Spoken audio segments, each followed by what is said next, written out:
सो ठीक है, देखते हैं इसमें क्या होगा क्या नहीं होगा। तो अगर हमारे पास हाइपरबोला है x square by a square minus x square by a square minus y square by b square बराबर 1, अगर ये हमारे पास हाइपरबोला है,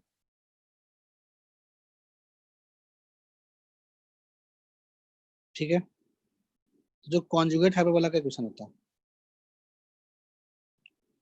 यानी इस हाइपरबोला का कॉन्जुगेट हाइपरबोला, ठीक है, उसका जो इक्वेशन हो जाएगा वो हो जाएगा minus x square by a square plus y square by b square equals to 1, ठीक है। या तो ऐसे लिख लिया या ऐसे भी लिख सकते हैं कि x square by a square minus of y square by b square equals to -1। इसमें कोई दिक्कत थोड़ा ना, लिखने का तरीका वही है ना। तो ये दो तरीके से जैसे लिखना है वैसे लिख सकते हैं, कोई फर्क नहीं पड़ता है। तो बेसिकली अगर ये कॉन्जुगेट हाइपरबोला, मतलब ये अगर हाइपरबोला तो ये कॉन्जुगेट हाइपरबोला, या तो इसको बोल दिया या तो इसको बोल दिया, सही है। तो सबसे पहला बात लिख लेते हैं इसमें, फर्स्ट चीज ध्यान रखने लायक,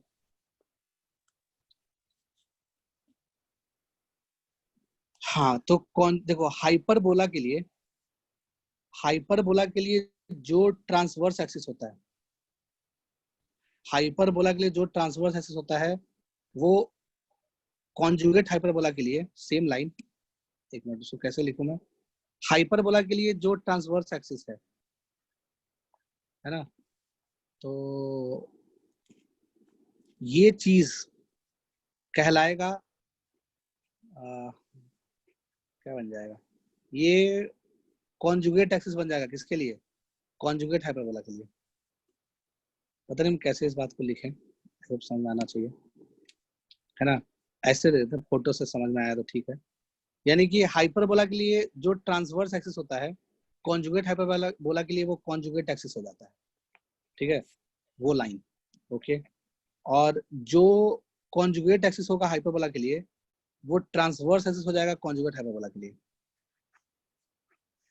ऐसे डायग्राम बना के हम लिख रहे हैं, पता नहीं समझ में आया तो ठीक है, वैसे हम एग्जैक्ट डायग्राम बनाएंगे तो क्लियर हो जाएगा। यानी कि transverse axis of hyperbola will become conjugate axis of conjugate hyperbola, transverse conjugate axis of hyperbola will become transverse axis of conjugate hyperbola, ठीक है, ये होती है कहानी। और यानी कि इसका डायग्राम अगर हम बनाएं तो diagram will look like this,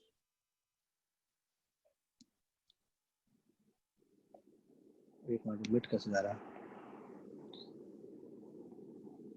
उसका अगर हम डायग्राम बनाएं तो डायग्राम कैसा बनेगा,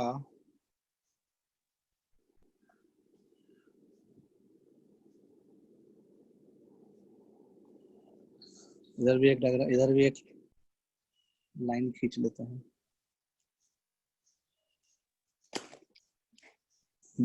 ये y को एक्स लाइन नहीं है ना, ऐसा देखने में लग रहा है, ऐसा मन में फिट नहीं हो जाना चाहिए कि हमेशा y को एक्स लाइन होगा, किसी किसी केस में हो सकता है y को एक्स लाइन, बट ये y को एक्स लाइन नहीं है, आगे देखें क्या है। तो मान लो ये हाइपरबोला है,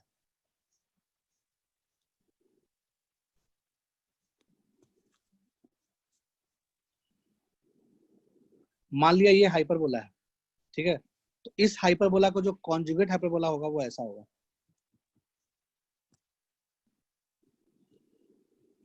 दोनों दूसरे कॉन्जुगेट है कह सकते हो।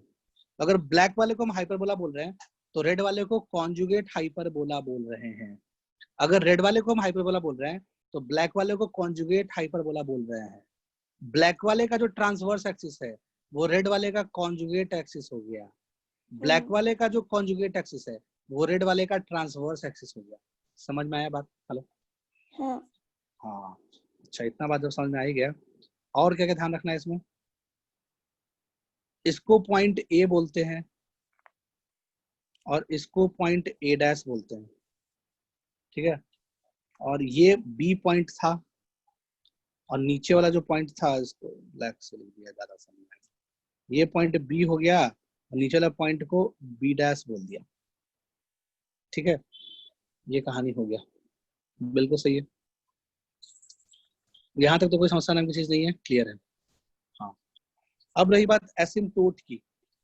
ये दोनों लाइन का इक्वेशन क्या होगा? ये दोनों लाइन जो है, जो डॉटेड लाइन हमने बनाया, डॉटेड स्ट्रेट लाइन बनाया जो दिख रहा है स्क्रीन पे, ये वाला लाइन दिखा होगा, फिर ये वाला लाइन, ये जो डॉटेड डॉटेड स्ट्रेट लाइन है, तो बेसिकली जो डॉटेड स्ट्रेट लाइन होगा वो इन्फिनिटी पे जाके टच कर रहा होगा हाइपरबोला को, दोनों हाइपरबोला को, ऐसा लग रहा है ना? ठीक है, तो वो होता है हमारा एसिम्प्टोट। ये दोनों लाइन क्या होता है? एसिम्प्टोट होता है। इसका इक्वेशन निकालेंगे अभी थोड़ी देर में, बस अभी के लिए इतना जान लिया। पहले वाले लाइन का इक्वेशन कितना आ जाएगा? इस वाले लाइन का इक्वेशन आ जाएगा y equals to b by a x, ठीक है, और इस वाले लाइन का इक्वेशन कितना हो जाएगा? y equals to minus b by a x.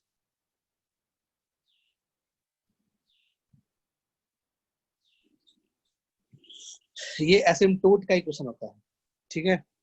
तो एसिम्प्टोट्स का जो इक्वेशन होता है वो क्या होता है? एक होता है y equals to b by a x, और एक होता है y equals to minus b by a x, ठीक है। यानी कि समझ में आ गया? और क्या, बस ये कहानी ध्यान रखना है अपने को। तो इसके जो पेयर ऑफ एसिम्प्टोट्स के जो इक्वेशन आएंगे, पेयर ऑफ एसिम्प्टोट का जो इक्वेशन आएगा, पहले तो इतना कॉपी कर लो, उसके बाद आगे बढ़ते हैं। तो हम यहाँ पे अगर हम एक चीज ध्यान रखें, क्या ध्यान रखें कि एसिम्प्टोट का इक्वेशन अगर हम लिखें तो क्या लिख पाएंगे? X square by a square minus y square by b square equals to 0। ये क्या कहला रहा है? ये एक्चुअली में पेयर ऑफ एसिम्प्टोट का इक्वेशन है। ये पेयर ऑफ एसिम्प्टोट्स का इक्वेशन है, ठीक है ना।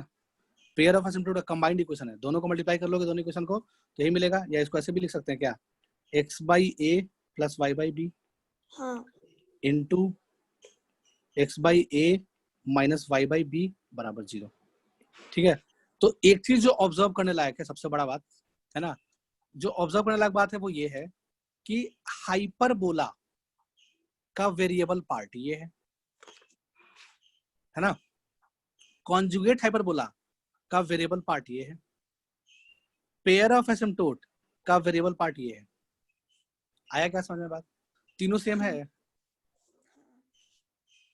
तीनों सेम है कि नहीं है? आ रहा होगा समझ में बात? तो हाइपरबोला, कॉन्जुगेट हाइपरबोला और पेयर ऑफ एसिम्प्टोट, तीनों का जो वेरिएबल पार्ट होता है वो सेम ही होता है।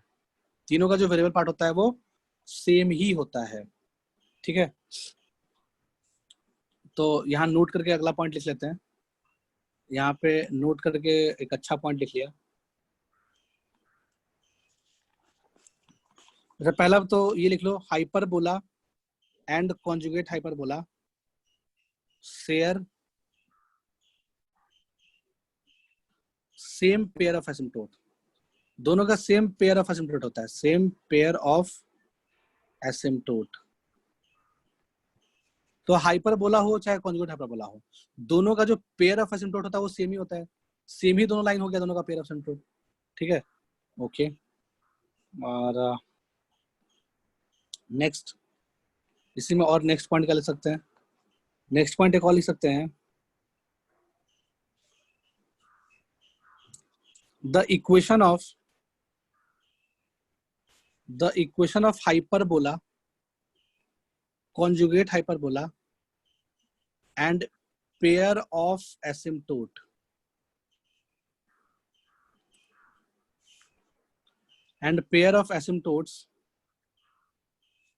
have same variable part,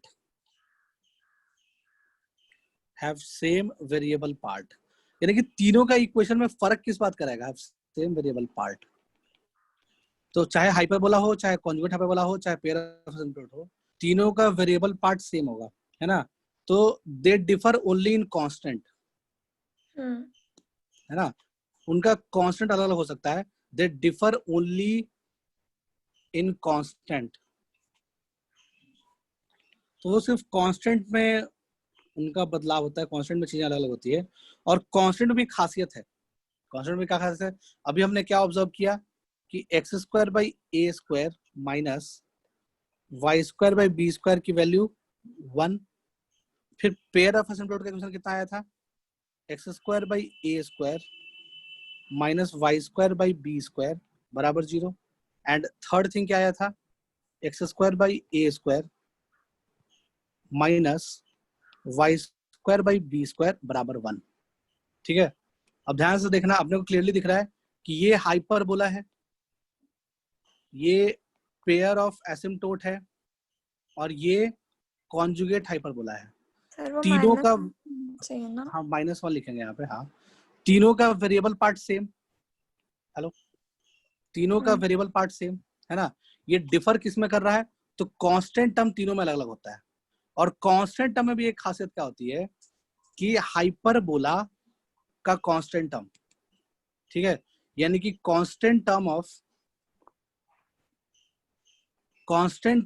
pair of asymptote, constant term of pair of asymptote is arithmetic mean of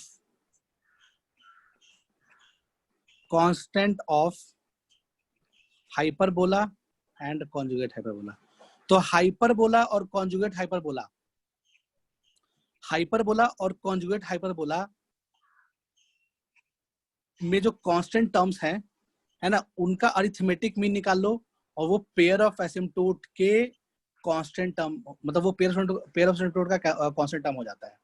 समझ में आया कि नहीं आया? हेलो, हाँ, तो ये पॉइंट काम का पॉइंट है। ठीक है, इस पे क्वेश्चन कैसे बन सकता है ना। अब ये जनरल ट्रू है, ये सबके लिए ट्रू है, सिर्फ ये स्टैंडर्ड हाइपरबोला के लिए नहीं, बल्कि ये बात दुनिया के हर हाइपरबोला के लिए ट्रू है, चाहे हाइपरबोला कुछ भी हो।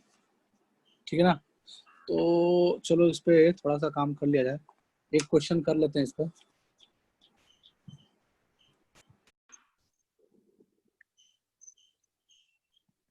एक क्वेश्चन लिख लिया, हाइपरबोला का क्वेश्चन दिया हुआ है अपने को, हाइपरबोला का इक्वेशन दिया हुआ है, और वो क्या दिया हुआ है, वो दिया हुआ है 3x square plus 10xy plus 8y square plus 14x plus 22y plus 7 equals to 0।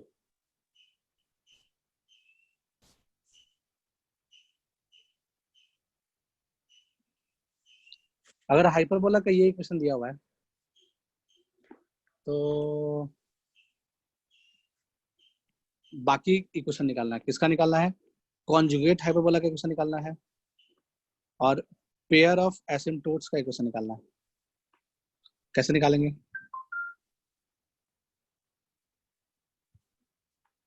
है ना, हाइपरबोला का इक्वेशन निकालना है, दिया हुआ है कॉन्जुगेट हाइपरबोला का इक्वेशन निकालना है, और पेयर ऑफ एसिम्प्टोट का इक्वेशन निकालना है।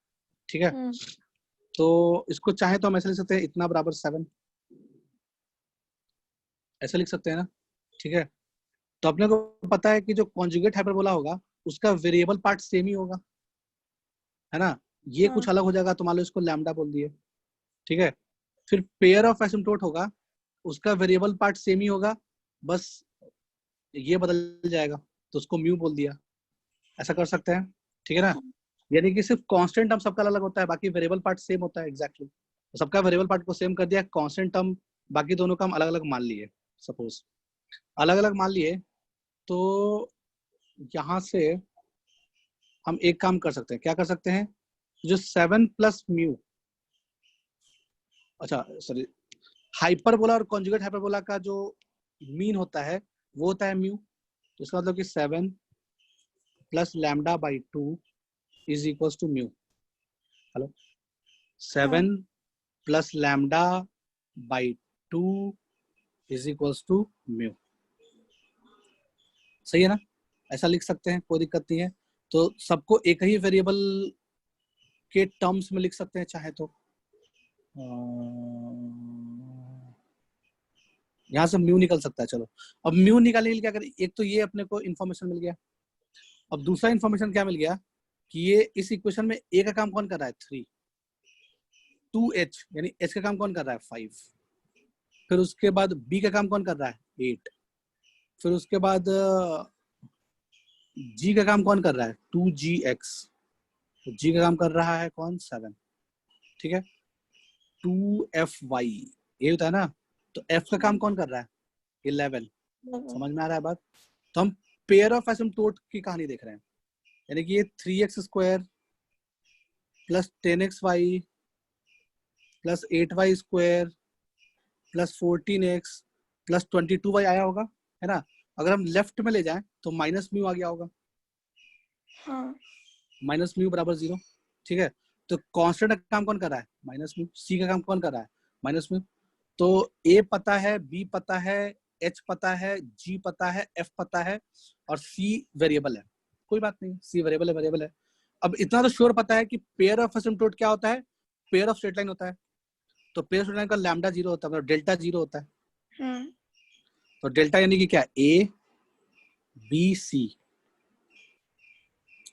एफ जी एच यानी 11 7 5, इसमें भी कितना हो जाएगा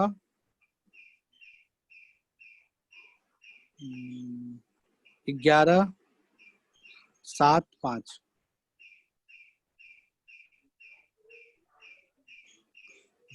11 7 5 11 7 5 परफेक्टली, कोई दिक्कत नहीं है।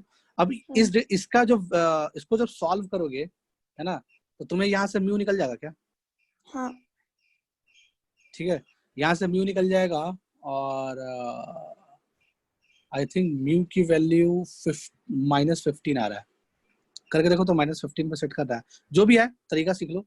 म्यू के लिए कितनी आ जाएगी, म्यू का वैल्यू कितना आ जाएगा, कुछ भी आ जाएगा, सपोज व्हाटएवर कुछ भी आ गया, म्यू का वैल्यू निकल गया तो लैम्डा वैल्यू निकल जाएगा क्या, हाँ हेलो, लैम्डा भी निकल गया। तो इसका मतलब कि अगर अपने को हाइपरबोला का क्वेश्चन दिया हुआ है तो हम कॉन्जुगेट हाइपरबोला और पेयर ऑफ एसिम्प्टोट का भी क्वेश्चन निकाल सकते हैं, दोनों का निकाल सकते हैं, है ना, इसी तरीके से आ गया होगा समझ बात। चलो हाँ हाँ सही है। और बताते हैं, चलो छोटी छोटी बातें, चलिए चलो आज के लिए इतना काफी है, कितना पढ़ोगे, ज्यादा नहीं पढ़ना है, ठीक है। बाकी अब नेक्स्ट वीक देखते हैं आगे की कहानी, ठीक है सर, ठीक है चलो bye. Bye sir, thank you.